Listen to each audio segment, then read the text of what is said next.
Hello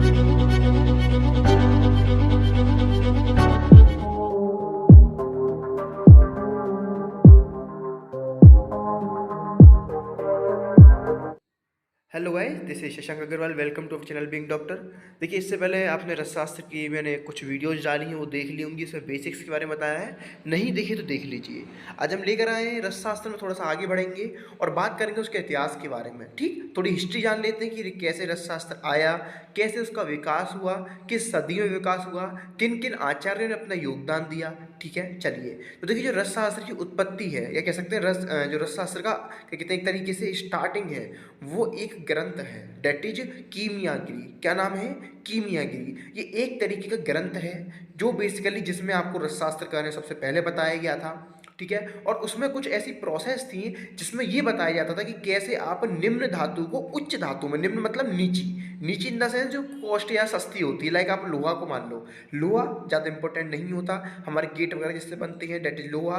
और हमारी important क्या है? सोना, चांदी। ये उच्च स्तर की धातु हैं। यानी निम्न स्तर की धातु को उच्च स्तर की धातु में कन्वर्ट करना, कुछ इस तरह की जो विधियां थी वो कीमियागिरी बताई गई थी। यानी कीमियागिरी में एक तरीके से रसशास्त्र का वर्णन आया था, ये कह सकते हैं उसकी उत्पत्ति का मूल था, जिसमें साधारण धातु को स्वर्ण धातु, या कह सकते हैं निम्न धातु को उच्च धातु में परिवर्तित करने की प्रक्रियाओं का वर्णन किया गया था। ठीक, चलिए थोड़ा सा आगे बढ़ेंगे।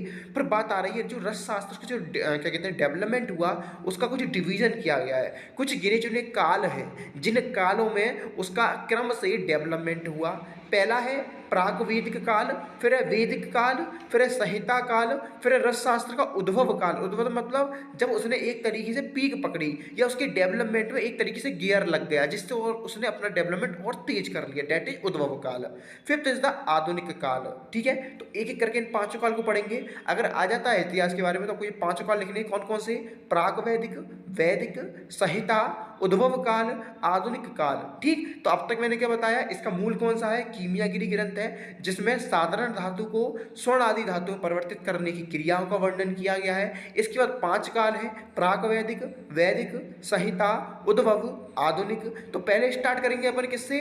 प्राक वैदिक से। तो देखिए, प्राक वैदिक वेद काल से भी पहले, यानी बहुत पहले की बात है। तो उस टाइम बेसिकली रसायन का या रस शास्त्र का कोई वर्णन नहीं था, कोई भी चीज ऐसी नहीं थी।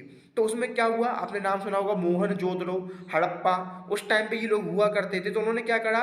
उन्होंने क्या कहते हैं बेसिकली एक जगह थी हड़प्पा की घाटी, तो वहां पर मोहनजोदड़ो ने क्या करा? खुदाई करी। ठीक है, क्या करा?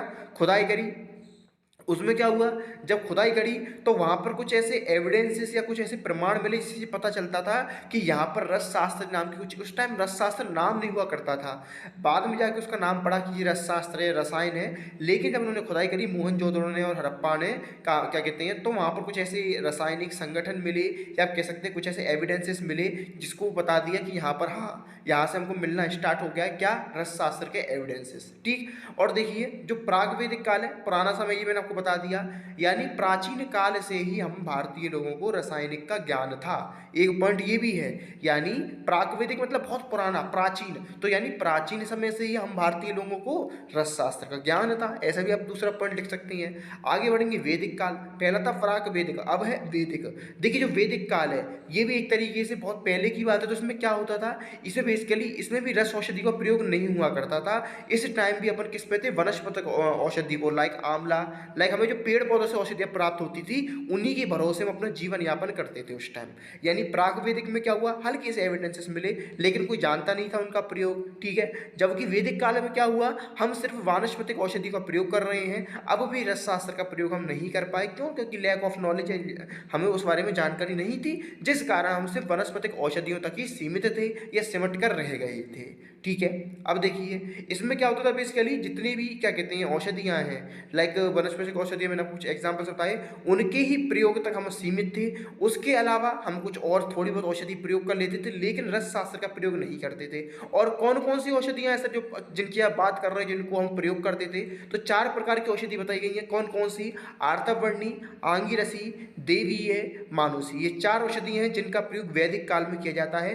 पीजी में क्वेश्चन आता है, क्या कहते हैं, कौन कौन सी चार औषधियाँ, या कह सकती हैं इनमें से कौन सी ऐसी औषधि जिनका प्रयोग वैदिक काल में किया जाता था? इन चारों में से सिर्फ 3 नाम होंगे, एक कोई अदर नाम होगा। तब कोई चारों नाम ध्यान करने की वैदिक काल में कौन कौन सी औषधियाँ थी? आर्तवर्णी, आंगीरसी, देवीय, मनुष्य। कौन सी है? आर्तवर्णी, आंगीरसी, देवीय, मनुष्य। यानी वैदिक काल में मुख्यतः वानस्पतिक औषधि या काष्ठ औषधियों का प्रयोग होता था। और कौन कौन सी वो 4 प्रकार की थी? आर्तवर्णी, आंगीरसी, देवीय, मनुष्य। ठीक, चलिए आगे बढ़ेंगे अपन बेसिकली। अब देखिए एक बात और कही गई है, तो जो वैदिक काल है बेसिकली इसमें काष्ठ औषधियाँ यानी कच्ची औषधियाँ, लाइक अमल की, हरद की, इनका चूर्ण बना दिया, इनकी छाल का प्रयोग कर लिया। लाइक दालचीनी का वृक्ष है, उसकी क्या कहते हैं, छाल ले ली, ठीक है। मधुक है, उसकी छाल ले ली, ठीक है। नीम है, उसके पत्ते ले लिए। यानी कुछ इस तरीके से कच्ची औषधि या काष्ठ औषधि का प्रयोग वैदिक काल में किया जाता था। इसके अलावा वैदिक काल में 2 परंपरा और थी।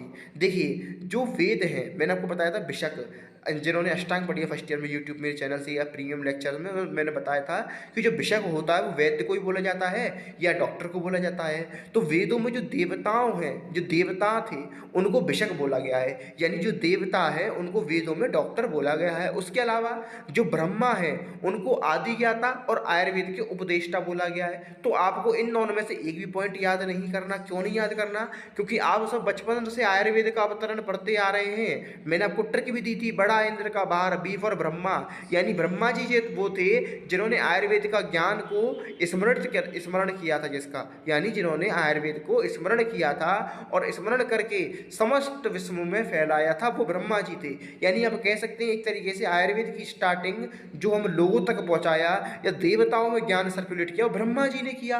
तो उसके आदि यानी सबसे पहले कौन हुए?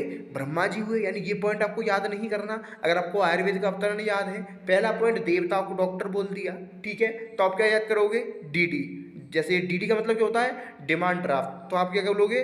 डीडी का मतलब देवता एज अ डॉक्टर, देवता एज अ डॉक्टर। तो आप ऐसे याद करोगे, बस खत्म बात। आगे देखिए कुछ वेदों की बात करी गई है। ऋग्वेद, देखिए 4 वेद होते हैं, आपको पता ही है। ऋग्वेद होता है, यजुर्वेद होता है, सामवेद होता है, अथर्ववेद होता है। जो अथर्ववेद है उसको आयुर्वेद का उपवेद भी बोला गया है, क्योंकि जो आयुर्वेद है मेनली आपके अथर्ववेद से ही लिया गया है। आपके अथर्ववेद में मेनली चिकित्सा की, आयुर्वेद की बात करी गई है, जिस कारण आयुर्वेद को अथर्ववेद का उपवेद बोला गया है। चलिए अब थोड़ा बहुत जान लेते हैं इनके बारे में। ऋग्वेद में देखिए क्वेश्चन कैसे आएगा, यहाँ से इतिहास आ गया तो आपको ये चेप कर आ ही जाना है। उसके अलावा अगर पीजी में क्वेश्चन आएगा तो बताया जाएगा, क्या कहते हैं कि अश्विनी कुमार को एक रानी का लोहे का पैर लगाकर उनकी सर्जरी की, ये किस वेद में बताया गया? तो ऑप्शन होंगे ऋग्वेद, यजुर्वेद, सामवेद, अथर्ववेद। तो अगर आपको याद है ऐसा कि ऋग्वेद में कहा गया था कि सर्जरी करी हमने एक रानी के पैर की, तो आप ऋग्वेद टिक करके आ जाएंगे। यानी कि एक तरीके से एमसीक्यू में आ जाएंगे। और इतिहास में तो खैर आप लिखी आएंगे इनको पॉइंट बना बना के। तो ध्यान रखना है ऋग्वेद में क्या हुआ था, जो अश्विनी कुमार थे उन्होंने एक रानी का जो पैर था कट गया था, तो उसको लोहे का पैर लगाया था। आगे वैद्य में भी आपने पढ़ा होगा। नंबर 2 यजुर्वेद। देखिए यजुर्वेद में क्या हुआ था, सबसे पहले स्वर्ण का प्रयोग किया गया था। यानी सबसे पहले स्वर्ण का प्रयोग कहाँ किया गया था? यजुर्वेद में। यजुर्वेद में क्या किया उन्होंने? स्वर्ण को जमीन से, पृथ्वी से खोद कर निकाला और उसका प्रयोग किया। जब उन्होंने प्रयोग किया तो देखा उसका प्रयोग करने से जो व्यक्ति है उसकी दीर्घायु, उसको दीर्घायु की प्राप्ति हो रही है, उसके शरीर का बल बढ़ रहा है, वर्ण बढ़ रहा है, तेज कांति आ रही है उसके चेहरे पर, उसके शरीर पर। तो आपको ध्यान रखना है कि स्वर्ण का सबसे पहले प्रयोग कब किया गया? यजुर्वेद में। उसका प्रयोग करने से क्या हुआ? उसके बल की, वीर की, वर्ण की, दीर्घायु, इन सब की प्राप्ति हुई। फिर कुछ एक तरीके से इनके पर्याय लिखे गए हैं। तो स्वर्ण के लिए यूज हुआ है हिरण्य, लोह के लिए यूज हुआ है अयस और वंग के लिए यूज हुआ है त्रपु। तो ध्यान रखना है स्वर्ण के लिए हिरण्य, लोह के लिए अयस और वंग के लिए त्रपु। ठीक, चलिए थोड़ा सा आगे बढ़ेंगे, अथर्ववेद पे आएंगे। तो देखिए अथर्ववेद को क्या गया, 2-3 पॉइंट ध्यान रखेंगे। एक तो पारद को पक्षी बोला गया है। कहाँ पर बोला गया है पारद को पक्षी? अथर्ववेद में। ध्यान रखना है, इंपॉर्टेंट बात करेंगे, पीजी का क्वेश्चन है कि पारद को पक्षी किस वेद में बोला गया है? अथर्ववेद में। दूसरा, पारद का प्रयोग किस लिए किया गया? कोई ऐसा रोग है जो ठीक नहीं हो रहा या कोई ऐसा रोग है जिसको रोकना है, तो उसके रोकथाम के लिए यानी as a prophylaxis, as a treatment अपन ने पारद का प्रयोग किया। कब? अथर्ववेद में। तो आपको ध्यान रखना है, ऊपर मैंने आपको बताया था अभी, यजुर्वेद में स्वर्ण का प्रयोग किया गया, अथर्ववेद में पारद का प्रयोग किया गया। आपके यजुर्वेद में स्वर्ण को हिरण्य बोला गया, आपके अथर्ववेद में पारद को पक्षी बोला गया। ये सब बार बार मैं इसलिए बता रहा हूँ बातों को 3-3 4-4 बार, कि आप कोरिलेट करना सीखें, पीजी के क्वेश्चन अभी से सॉल्व करना सीखें। आप सेकंड ईयर में आ चुकी हैं, और अगर आपको इससे भी बेस्ट कंटेंट चाहिए तो आप मेरी पेड क्लासेस को आप ज्वाइन कर सकती हैं। ठीक है, चलिए आगे की बात करते हैं। तो मैं बात कर रहा था कि जैसे हमने पारद का प्रयोग किया, कब किया? एक तो जो रोग है उसके रोकथाम के लिए, दूसरा क्या कहते हैं रोगों को ठीक करने के लिए। उसके अलावा जो पारद का प्रयोग किया गया उसको internal as well as external both, यानी उसको अंदरी रूप से और बाह्य रूप से दोनों प्रकार से उसको यूज में लाया गया। यानी बाह्य रूप से कैसे? आप उसको पट्टी पे या कैसे करके बांध भी सकते हो, दूसरा उसको पान भी करा सकते हो, उसको पिला भी सकते हो। यानी दोनों तरीके से आपने पारद का प्रयोग किया। कहाँ पर? अथर्ववेद में। दूसरा ये भी माना गया कि यहाँ पर अंजन का प्रयोग करने से अगर आपको कोई नेत्र में रोग है या कहते हैं अक्षी रोग है तो उसको भी दूर किया जा सकता है। ज्वर में भी अंजन का प्रयोग किया जा सकता है। और जो रक्त धातु है वो लोह धातु से मिलकर बना हुआ होता है, ये भी अथर्ववेद में बताया गया। तो क्या क्या 4 पॉइंट ध्यान रखने हैं? पारद को पक्षी बोला गया और क्या करा गया? उसके रोग को रोका गया और रोग को खत्म किया गया। दूसरा, अंदर भी प्रयोग किया गया, बाहर भी प्रयोग किया गया। तीसरा, जो अंजन का प्रयोग है उससे नेत्र के रोगों को और ज्वर का खात्मा किया गया। चौथा, रक्त धातु से ही लोह धातु बन, या कह सकते हैं जो लोह धातु है वो रक्त धातु को बनाता है। जैसे आप तो मॉडर्न में कह देते हो कि जो हीमोग्लोबिन होता है वो हीम प्लस ग्लोबिन होता है, जो हीम होता है आयरन होता है, यानी जो ब्लड है वो आयरन से बना हुआ होता है। ये हमारे आचार्यों ने सदियों पहले ही कह दिया। फिर इसके आगे है संहिता काल। देखिए संहिता काल हम अगली वीडियो में देखेंगे। फिलहाल देखिए इतिहास है, कोशिश करूंगा 2 वीडियो में हो जाए, नहीं तो 3 वीडियो में हो जाएगा। देखिए कमेंट करिएगा प्लीज़, आपसे विनती है मेरी कि कैसी लग रही है वीडियोस मुझे बताइएगा। मैं अपना पूरा प्रयास डाल रहा हूँ और कोई भी कमी हो वेलकम है, मोस्ट वेलकम है। आपकी क्या कहते हैं क्वेरीज का, आपके इंप्रूवमेंट कोई हो, क्या कहते हैं इंप्रूवमेंट करना हो वीडियो में तो आप वो भी बता सकते हैं मुझे। बाकी पेड क्लासेस लेनी है तो आप कॉन्टैक्ट कर सकते हैं मेरे नंबर पर 8630838731। आप चैनल को सब्सक्राइब करिएगा बिग डॉक्टर को। बिग डॉक्टर आपको हर तरीके की वीडियो लाइव अपडेट्स देता रहता है समय समय पर, और भी अपडेट्स आपको हमारे चैनल बिग डॉक्टर मिल जाएंगी। बाकी टेक केयर, मिलते हैं अगली वीडियो में। तब तक के लिए आप इस वीडियो को देखिए, शेयर करिएगा प्लीज, शेयर करिए अपने सर्कल में, अपने कॉलेज फ्रेंड्स के साथ। बाकी टेक केयर, मिलते हैं अगली वीडियो में। धन्यवाद।